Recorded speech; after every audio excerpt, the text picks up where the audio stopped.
Hello साथीहरू, नमस्ते नमस्ते नमस्ते नमस्ते। आज चाहिँ म यो खालको रमणीय स्थलमा आइपुगेको छु हैन। हेर्न सक्नुहुन्छ, यस्तो रमणीय ठाउँमा आइपुगेको छु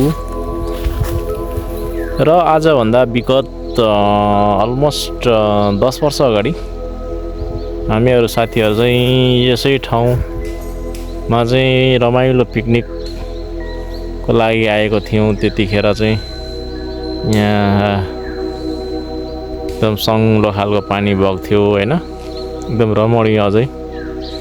तर अहिले चाहिँ आज चाहिँ यो चाहिँ पुरै मरुभूमि, पानी सुक्खा भएको जस्तो देखिरहेको छु। यस्तो यो देख्दा चाहिँ अलि नमजा लाग्यो।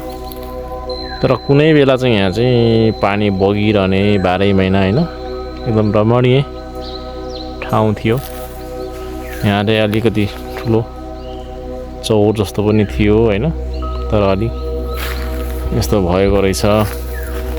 हेर्नुहुन्छ, हेर्नुस् यता यो रुख र यहाँ चाहिँ खोलाले लान लागिसकेको रहेछ। कुनै समयमा यहाँ चाहिँ एकदम रमाइलो थियो कि हामीहरू साथीहरू चाहिँ 8-10 जनाको ग्यादरिङमा पिकनिक जस्तो मान्न आउँदाखेरि चाहिँ यहाँ रमाइलो ठाउँ, रमाइलो वातावरण थियो। तर अहिले साथीहरू सबै आफ्नो आफ्नो करियरको लागि दायाँ बायाँ लागे र त्यही सम्झनालाई स्मरण गर्दै म चाहिँ यसो जङ्गल भिजिट गर्दै घुम्दै हिँड्दाखेरि यही ठाउँमा आइपुगेँ आज म। र देख्दा पुरानो दिनहरू साह्रै याद आयो। त्यसैले चाहिँ तपाईँहरूलाई पनि म देखाउँदैछु यो रमणीय ठाउँ। जुन बेला यहाँ चाहिँ सङ्लो पानी बग्थ्यो कि साह्रै मजाको रमाइलो दिन थियो।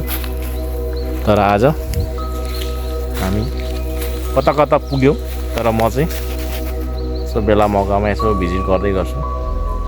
त्यसैले चाहिँ तपाईँहरूलाई म देखाउँदैछु आजको यो रमणीय दृश्य है त। यस्तो रमाइलो थियो, तर अलिकति पहिलाको भन्दा अलिकति धेरै नै वन जङ्गलहरू मासिएछन्, अलि पातलो हुँदै गएछ। यो देख्दा चाहिँ अलिक दुःख लाग्यो मलाई। त्यसैले सबै मिलेर चाहिँ जङ्गल चाहिँ जोगाउनु पर्ने आवश्यक देखिन्छ साथीहरू है त। ल by bye, take care.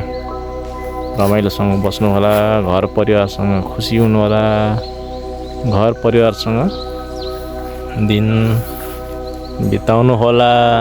By bye, take care.